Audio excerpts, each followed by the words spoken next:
Bonjour. Aujourd'hui donc nous allons montrer que le mouvement brownien n'est pas différenciable. Déjà comme je l'ai avisé dans une vidéo précédente, il existe deux méthodes, n'est-ce pas? Voilà, peut-être plus de deux méthodes, mais moi je peux démontrer de deux façons que le mouvement brownien n'est pas différenciable. Mais ici, on va démontrer juste par une seule méthode, ok? Parce que j'avais dit que je ne peux pas tout faire sur YouTube, donc raison pour laquelle je fais des cours en ligne, ok? Donc sur YouTube, je peux simplement donner soit une direction, soit du moins une petite orientation, tout simplement. Ça ne, c'est pas, on ne peut pas tout faire ici, il n'y a pas assez de temps. Donc, on va montrer que le mouvement brownien n'est pas différenciable. Déjà, il faut noter que le mouvement brownien est l'une des rares applications qui soit continue mais non différenciable. Ok? C'est continu, le brownien il est continu. Même par simulation, lorsqu'on simule et qu'on regarde le graphe du brownien, on voit bien que c'est une fonction continue. Dans les basses classes, on disait une fonction continue, c'est une fonction on reconnaît une fonction continue, n'est-ce pas, comme celle-là, qu'on peut dessiner sans lever la main. Donc le brownien, il est continu. Ok? Mais il n'est pas différenciable. Pour montrer qu'il n'est pas différenciable, il faut, n'est-ce pas, revoir, n'est-ce pas, il faut revoir la définition de différenciabilité d'une application. En analyse, on dit que f est différenciable en un point x0 s'il limite quand x tend vers x0 de f, n'est-ce pas, de x0 plus h moins f, de f de x plus h moins f de x sur h donne exactement une formule linéaire. C'est pas une formule linéaire telle que ceci soit égal à cette formule linéaire là. Mais on peut aussi dire simplement existe et est borné. Existe et est borné. Existe et est borné. C'est la même chose. On peut aussi le dire. Ok? Parce que si ce qu'on appelle le taux de variation est borné au voisinage de x0, alors l'application est différenciable. Je reprends. Si cette quantité, c'est-à-dire ce taux de variation, est borné au voisinage de x0, alors c'est différenciable en x0. Ok? Donc, on va considérer le mouvement brownien BT comme étant cette application F là. Et le but ici, puisque ce n'est pas différenciable, il s'agira de montrer donc que cette quantité BT plus S moins BT sur S n'est pas borné, P presque sûrement au voisinage de 0. Ok? Il faut montrer cette quantité-ci qui ressemble. Je n'ai pas envie de dire taux de variation. Bon, disons peut-être taux de variation pour qu'on puisse comprendre. N'est-ce pas? Parce que quand on dit taux de variation, c'est sa dérivée en fait. Or, le mouvement brownien n'est pas dérivable. Donc, si on dit ça, ça veut dire qu'on se contredit un peu. Mais c'est une idée qu'on a pour faire la démonstration. Donc, on va dire que cette quantité-ci, si elle n'est pas bornée, P presque sûrement au voisinage de 0, n'est-ce pas? Alors le brownien n'est pas différenciable. Maintenant, comment interpréter donc ça mathématiquement? Déjà, une assertion est vraie, P presque sûrement, si la probabilité pour que cette assertion-là, la probabilité de cette assertion-là soit égale à 1.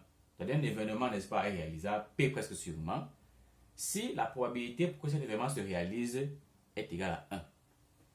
Donc, dire que ceci n'est pas borné P presque sûrement, c'est dire que le fait que ce ne soit pas borné, c'est-à-dire que BT plus S moins BT sur S, comme ceci, supérieur à K.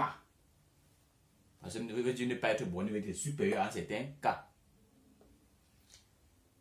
N'est pas borné P presque sûrement veut dire que la probabilité de ça est égale à 1. On va écrire comme ça. C'est vrai qu'on peut mieux écrire, on peut écrire que pour les oméga dans oméga, tel que bt plus 1 de oméga, de petit oméga, c'est bon pour l'écrire comme ça, mais ça c'est l'explication, on va écrire comme ça de façon grossière. Donc, P presque sur, on n'est pas borné, P presque sur, on veut dire que probabilité de ceci, de pas borner, donne exactement 1. Or, on a dit au voisinage de z, de 0. Ça veut dire limite lorsque S tend vers 0. Bon, peut-être pas valeur supérieure, on va dire, ça ne dérange pas. C'est bon, vers 0, ça ne dérange pas. Donne exactement 1. Ok? Donc, il va falloir montrer que, limite, quand S tend vers 0, bon, le temps est positif. Quand S tend vers 0, valeur supérieure, de probabilité de ceci donne 1. Donc, on va calculer ça et calculer sa limite et on va voir que ça donne exactement 1. Allons-y donc. Donc, ceci, le but c'est de montrer que ceci donne 1. Il faut montrer ça. Montrons que ceci donne 1. Donc, on a probabilité de valeur absolue de bt plus s moins bt sur s supérieur à k, qui en fait est égal à la probabilité de valeur absolue de bt plus s moins bt supérieur à sk. Ok? D'accord. N'oublions pas que on sait que le moment moyen est accroissement gaussien. Ça veut dire que bt plus s moins bt en fait est d'égal loi à bt plus s moins t. C'est-à-dire, or, bt plus s moins bt est d'égal loi à bt plus s moins t, qui en fait est égal simplement à bs. Or, bs sur une loi normale de paramètre 0, s.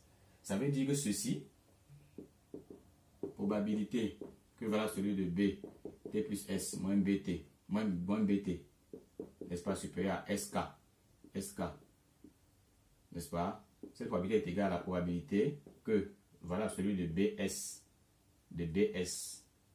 soit supérieur à sk. D'accord?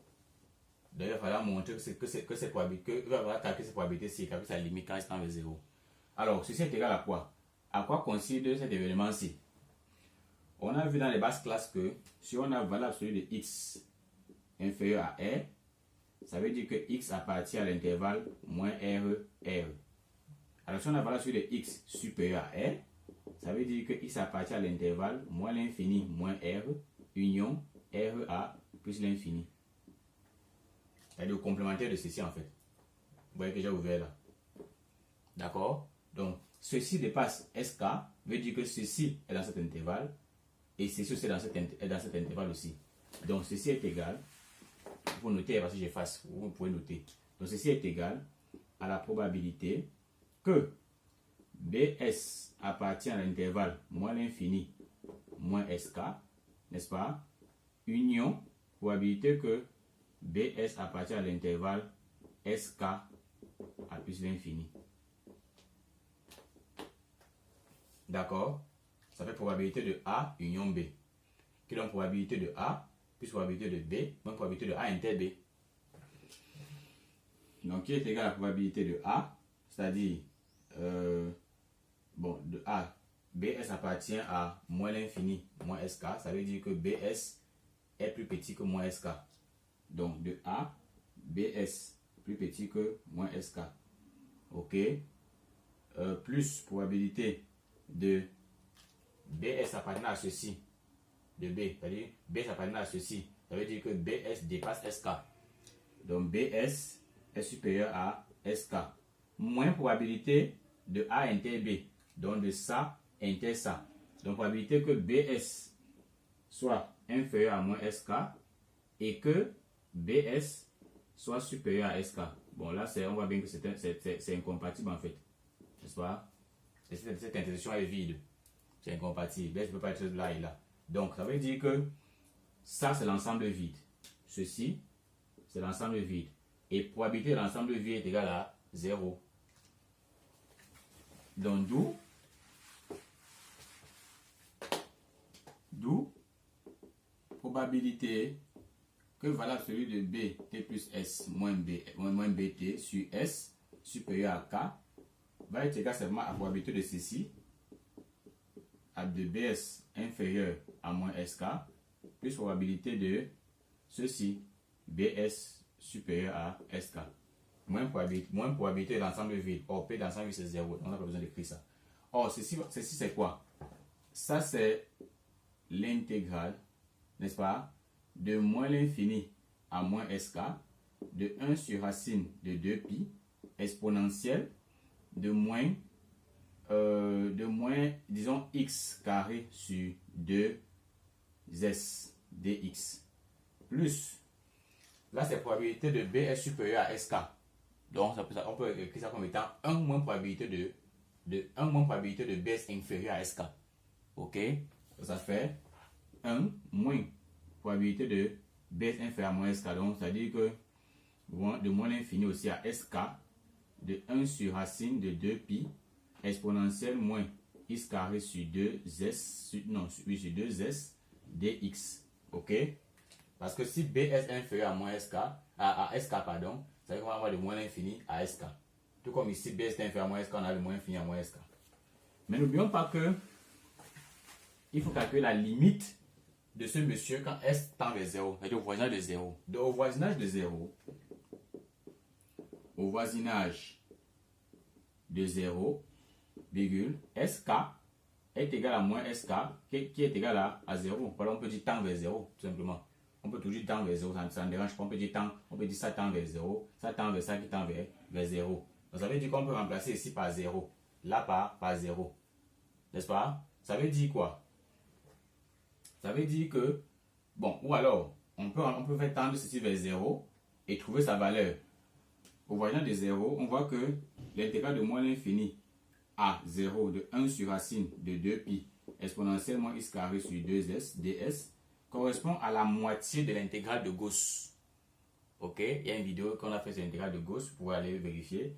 Ça fait 1 demi racine de pi sur a. A ici c'est 1 sur 2s. Ça fait 1 sur 2s qui donne exactement 1 demi racine de 2πs. De même, ceci qui est l'intégrale de moins l'infini à sk au voisinage de 0. Bon, c'est la même chose. Ça va toujours donner aussi 1 demi racine de 2πs. Donc, ceci et ça vont disparaître. Il va rester exactement 1. Donc, ceci va partir avec ça. Il va rester 1 parce qu'on est au voisinage de 0. Ok? Donc, conclusion au voisinage de 0, c'est-à-dire quand limite, n'est-ce pas, de probabilité de bt plus s moins bt sur s est supérieur à k, n'est-ce pas, au voisinage de 0, on trouve exactement 1. C'est ce qu'il fallait démontrer. Donc, on a montré que cette quantité qui ressemble au taux de variation, n'est-ce pas, n'est pas bornée, P presque sûrement au voisinage de 0. Conclusion, le mouvement moyen n'est pas différenciable. Parce que s'il était différenciable, il devait être borné P presque sûrement. Parce qu'on est dans le cas aléatoire. Dans le cas aléatoire, on ne peut pas dire justement que c'est borné. En analyse classique, on dit c'est borné, c'est bon. Mais ici, si ce n'est pas borné, il faut que ce soit pas borné P presque sûrement. Ok? Donc, il faut que le borné n'est pas différenciable ici parce que ce n'est pas borné P presque sûrement au voisinage de 0. Donc, voilà le résultat. D'accord.